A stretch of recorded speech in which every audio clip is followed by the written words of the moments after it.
It's not often that you get a fresh start in life and just a redo and trying at something again.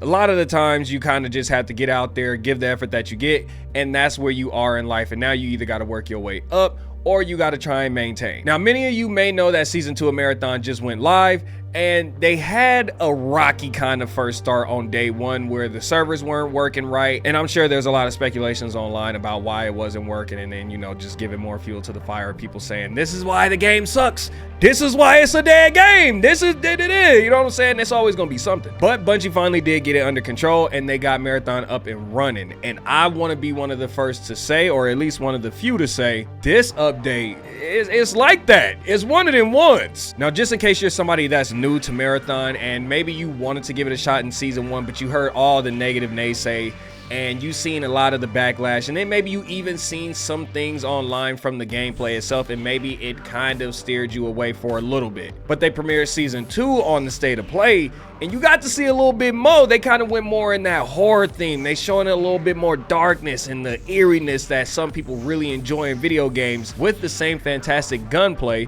that they had in season 1, just slightly vamped up a bit, if you can even believe that. So there's a lot of things to try and cover in this season 2 update, but I want to mainly focus on the main things and tell you guys what you can expect and what to look out for, and if this game is even for you to try and get in here and give it a shot finally. So first and foremost, we got to talk about the fact that we got a new map, but not new map. It's the Dire Marsh map, like how we had in season 1, but now it's at night. And again, before, some of y'all might be like, bro, that ain't nothing big and major. But it is, because it's a lot going on. So on Night Marsh, what's going on in here is now the anomaly and the things that you guys will see in the regular Dire Marsh map, now it's a little more vamped up and it's active at night. So you have these weird ass space anomalies that are kind of just floating out there in the world.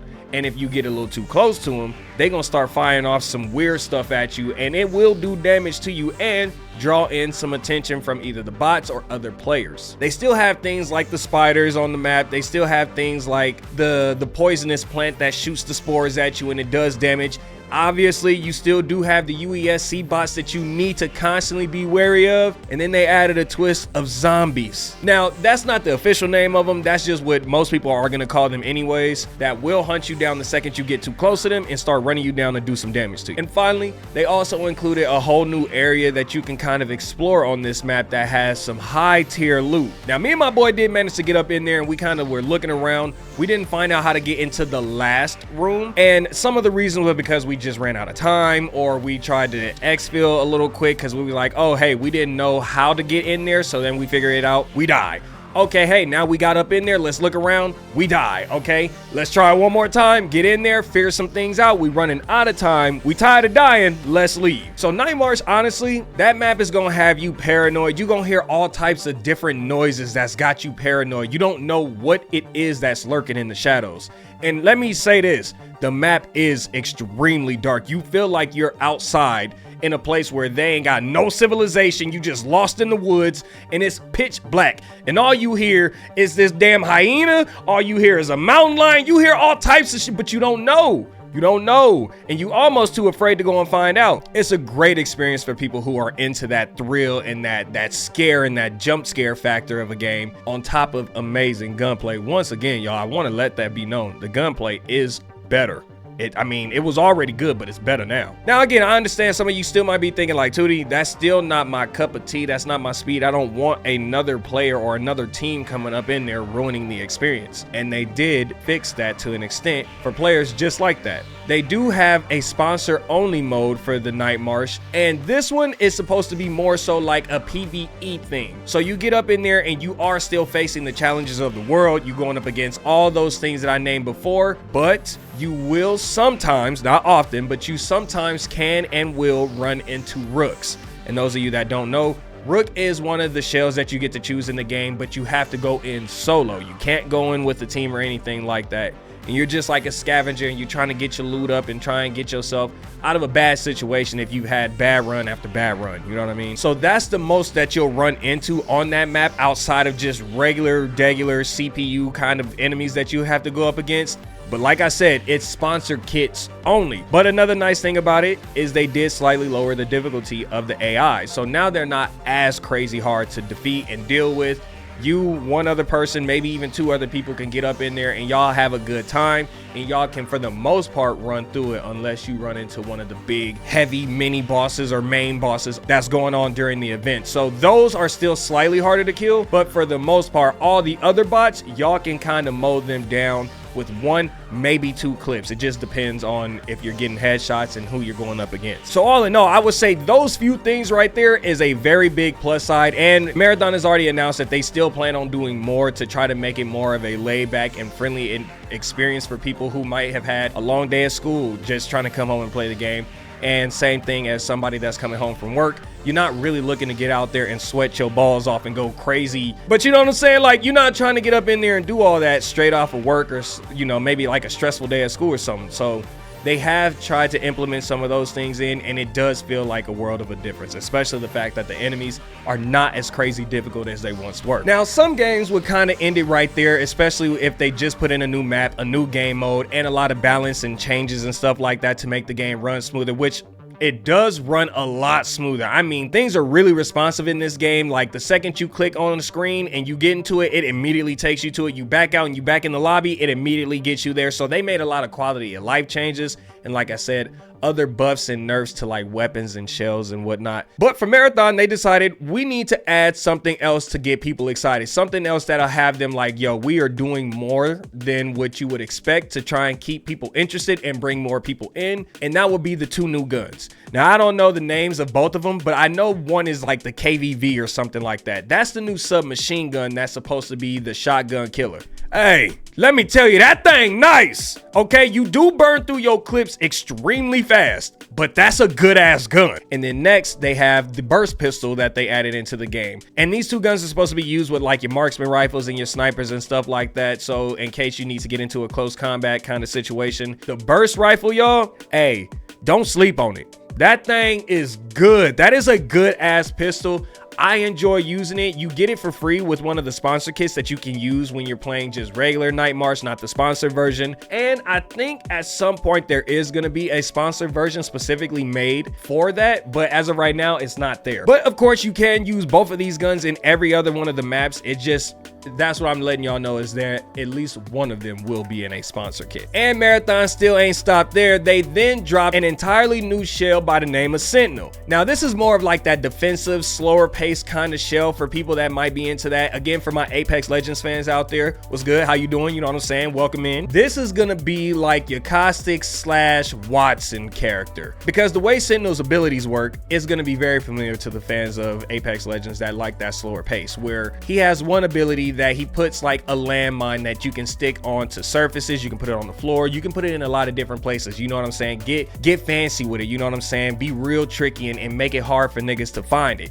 Because then once they pass it and they make it go off, it's going to explode and put that weird ass gooey shit that you can get on you from that giant robot that be on Dire Marsh, and he be sending his damn tentacles trying to put it in place it ain't supposed to be.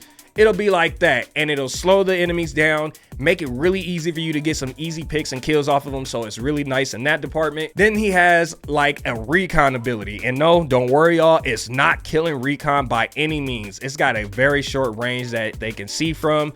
So yes, it is a recon ability, but you got to be pretty close, and it's feeling like about 10 to maybe 15 meters. 15 meters is a little dicey and it's hard to see. 10 meters guarantee you can see what's around you. So if you in like smoke, you can see people or something like that, you know, it's still nice for those things. And then there's the ultimate, which is just basically a trophy system. You know what I mean? Watson Pylon is going to stop people from grenade spamming you. It's going to stop the bots from grenade spamming you. And yes, even the new floating bot that shoots down rocket launches at you, it'll stop those. Not permanently and not forever. It's only going to last for so long, so you got to be careful, but it will eat them dang things up. And now you ain't got to worry about them no more. That's already a lot for a new map, new game mode, 2 new guns, and a new shell. But Bungie still didn't want to completely stop there, because they completely revamped the system that allows you to build your shells however you see fit, bro. And honestly, that is one of the dopest features that was going to be on the wish list if I had ever done it.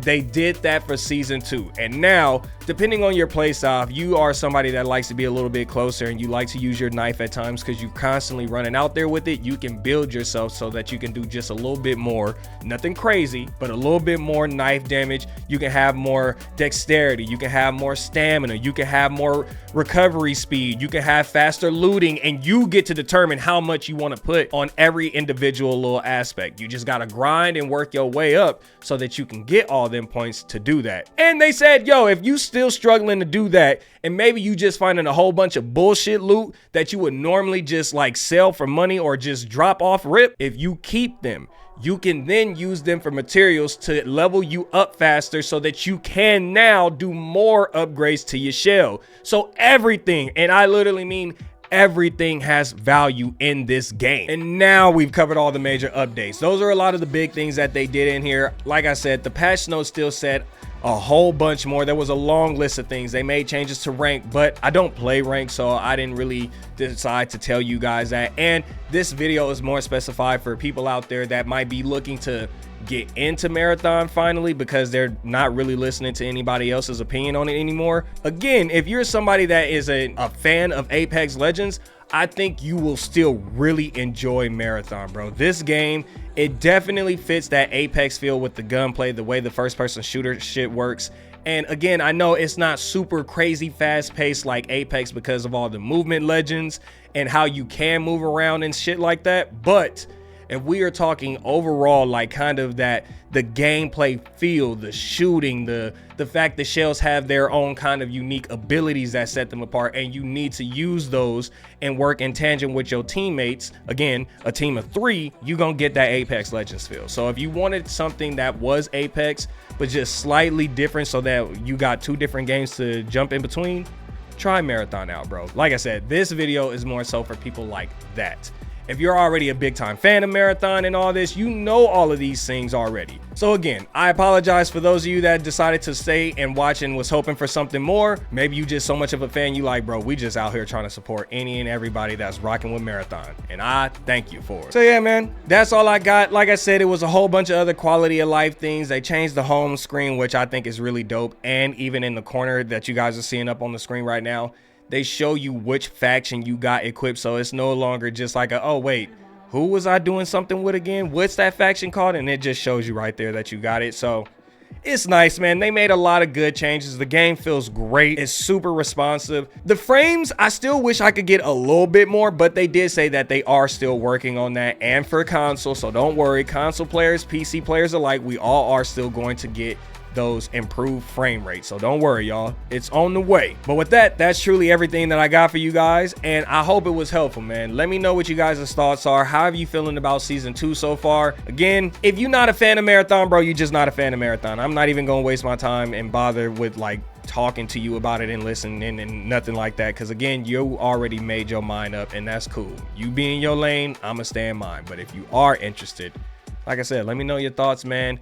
Leave a like on the video, hype the video up so maybe you can show more people who might be slightly interested, especially since season 2 is free to play for an entire week and at a discounted price. So I want to say it could probably be around $20-$25. Get your hands on Marathon if you're interested, man, and just give it a shot. And with that, thank you guys so much for watching the video. Love y'all. Stay up, stay safe out there, and I look forward to catching you in the next one. Peace and air grease.